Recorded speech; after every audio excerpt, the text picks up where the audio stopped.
Les tiroirs de Roula présentent Le short blanc, une short story aux longues conséquences. Une histoire inspirée de la guerre civile du Liban, Destin de femme, récit original écrit et produit par Roula Hage. Bonne écoute. Elle est là, immobile devant le cercueil, le regard figé, soutenue par son frère, celui par qui tout a commencé. À sa gauche, les visages graves de la famille du défunt, son mari, à sa droite, ceux de son ex-mari, disparu lui aussi depuis quelques années. Deux familles scellées par le deuil, unies dans la douleur, liées par le malheur qu'elle-même a causé. Au-delà du chagrin, une rage sourde émane des deux clans. Comment ose-t-elle se tenir ainsi devant eux, elle, la maudite, la stratège du mal, celle qui a brisé deux ménages et anéanti deux familles? Tout a commencé un matin de septembre, il y a 45 ans, au Liban, en pleine guerre civile. Son frère, qui tient un petit restaurant au cœur du village, lui annonce qu'il invite un jeune banquier béroutin, sa fiancée et l'une de ses sœurs à dîner. Ce dîner est très important pour moi. J'ai vraiment besoin que tu sois présente à mes côtés. Je tiens à faire bonne impression. Je veux qu'il me voie comme un véritable ami de la famille. Cela pourrait grandement m'aider pour obtenir des prêts afin d'agrandir le restaurant. À 19h, d'accord ? Elle, en revanche, n'a pas besoin d'être priée. Un jeune banquier béroutin ? Rien qu'à y penser, elle se voit déjà flâner à son bras dans les quartiers chics de la capitale. Peu importe s'il est fiancé. Elle décide de bien s'apprêter et de se mettre en avant. Séduire, oui, embobiner, surtout. Mais à vrai dire, elle n'a pas beaucoup d'atouts pour plaire. De classe moyenne, elle a toujours vécu dans ce village banal, et sa beauté, jugée par les autres, reste désespérément ordinaire. Ni grande, ni petite, ni belle, ni laide. Peu d'études, aucune culture, aucune passion. Son seul atout, désormais, c'est ce talent de tisseuse de plans invisibles, telle une araignée patientant au centre de sa toile. Elle fouille dans son armoire, puis dans ses tiroirs, jusqu'à retrouver son short blanc, bien trop court. Elle l'enfile, se regarde dans la glace. Ses jambes bronzées s'offrent à la lumière. Et voilà, fin. Elle ajoute une touche de rouge vif sur ses lèvres, attache ses cheveux, glisse un t-shirt dos nu translucide et s'entraîne devant le miroir. Un regard détourné, un rire étouffé, un souffle retenu. Ça y est, je suis prête. Elle arrive bien avant 19h au restaurant, se cache derrière le rideau de la cuisine, aux aguets. Son frère, affairé à disposer les mésets, lui confie son inquiétude. Des roquettes sont tombées à Jounier à midi. L'armée était sur le qui-vive. Heureusement que ça s'est calmé, mais j'ai bien peur que la situation ne dérape. Mais elle n'écoute pas. Elle est concentrée sur son plan. La guerre, elle s'en moque. Sa guerre à elle est ailleurs, et elle doit la gagner. Les invités arrivent pile à l'heure. Elle reste cachée derrière le rideau, le souffle suspendu, scrutant les silhouettes avancées sur la terrasse. Le banquier est le premier. Frêle, costume sobre, geste mesuré. Il porte sur lui l'allure d'un fils de bonne famille. Il ne la charme pas, mais cela n'a pas d'importance. Son frère est déjà avec eux, les recevant chaleureusement. Ya Ahla, vous êtes les bienvenus. Prenez place. Puis apparaît la fiancée, belle, élégante, robe bleue, longs cheveux noirs, une beauté indéniable mais sans intérêt. Et enfin la sœur, grande, droite et confiante, une menace. Elle a l'air très difficile, celle-là, mais avec un peu d'effort, ça ira. Le jeu commence. Elle retient son souffle. Elle pèse. Elle guette. Un pas. Un regard. Une respiration. Et elle s'avance. Les trois invités sont déjà installés, admirant la forêt de pins qui borde la terrasse.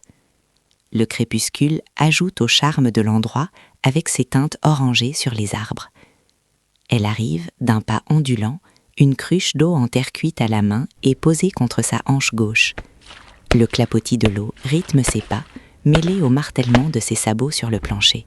Tous les regards se lèvent, sur elle, sur ses jambes, sur le short blanc. Le banquier, subjugué, ne voit plus rien autour de lui. Elle le sent immédiatement. Le piège se referme.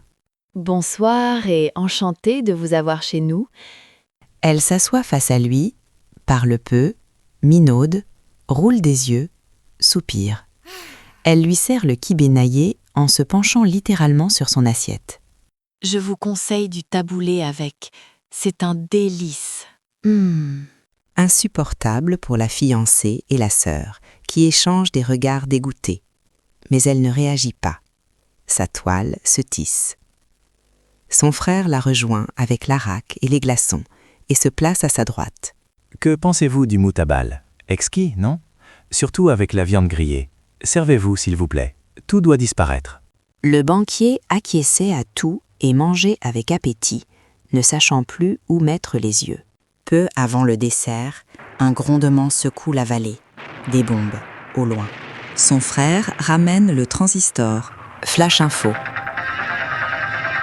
Des affrontements ont éclaté à Beyrouth entre l'armée libanaise et des groupes armés. Selon les premières informations, le bilan provisoire fait état de 2 morts et de 9 blessés. Les autorités appellent les habitants à faire preuve de la plus grande vigilance et à éviter tout déplacement dans la capitale jusqu'à nouvel ordre. Nous vous tiendrons informés de l'évolution de la situation dans nos prochains flashs. Restez à l'écoute. La fiancée est inquiète. Allons-y, il faut rentrer tout de suite. Le frère s'y oppose. Mais c'est trop dangereux de se déplacer dans une situation pareille. N'ayez aucune crainte. On vous héberge chez nous ce soir, et vous rentrerez tranquillement demain matin. Nous habitons à côté. Le banquier accepte sans hésiter. La sœur, contrariée, se résigne, comme il n'y a ni hôtel ni refuge dans ce coin perdu. Et elle jubile. Le destin lui offre la suite parfaite. Il rentre à pied, elle marche en tête, le chemin éclairé par la lune. Ses hanches se balancent, ses sabots claquent, le short blanc diffuse la lumière et attire les regards. Le banquier chancelle. Le piège se resserre. Arrivé, le frère cède sa chambre du rez-de-chaussée au banquier. Elle confie sa chambre à la sœur et à la fiancée. Le frère s'installe à la cave, elle au salon. Elle attend. 3 heures du matin. Dans l'obscurité et le silence de la maison, elle se lève et va tout droit dans la chambre du rez-de-chaussée, puis se glisse dans le lit du banquier. Le plan est bouclé. Tôt le matin, ils se retrouvent tous autour du petit déjeuner. L'ambiance est pesante. Le banquier est bouleversé. Il parle à peine, le regard hagard. La fiancée et la sœur veulent partir, fuyant l'air irrespirable. Et elle, pieds nus, en chemise de nuit trop courte, s'avance avec insolence, un sourire aux lèvres. Elle a gagné. Ils échangent des salutations creuses, des regards coupables. Puis, le banquier, sa fiancée et sa sœur partent pour Beyrouth. 1 semaine plus tard, le banquier revint seul, obsédé de la revoir. Je ne peux plus vivre sans toi. Je pense à toi tout le temps. Tu as bouleversé mon existence. Je suis très amoureux de toi. Il rompt avec sa fiancée, ignore sa famille, et 2 mois plus tard, il décide de se marier avec elle, malgré l'opposition générale. On lui dit qu'il commet une folie. Il n'écoute personne. Le jour du mariage, à peine les portes de l'église refermées, elle repère un homme, plus jeune, plus élégant, plus stylé. Le beau-frère de son mari, l'époux de sa sœur cadette, qu'elle n'avait jamais croisé jusqu'ici. Dans son regard, une nouvelle toile se tisse.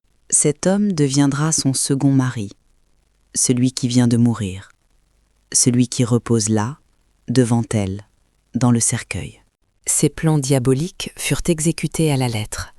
À peine mariée, elle brisa son propre ménage. 7 mois d'agonie pour son premier mari, le banquier, condamné aux anxiolytiques sans jamais connaître un seul jour de paix. Elle détruisit le foyer de sa belle-sœur, qui ne survécut pas à la tristesse.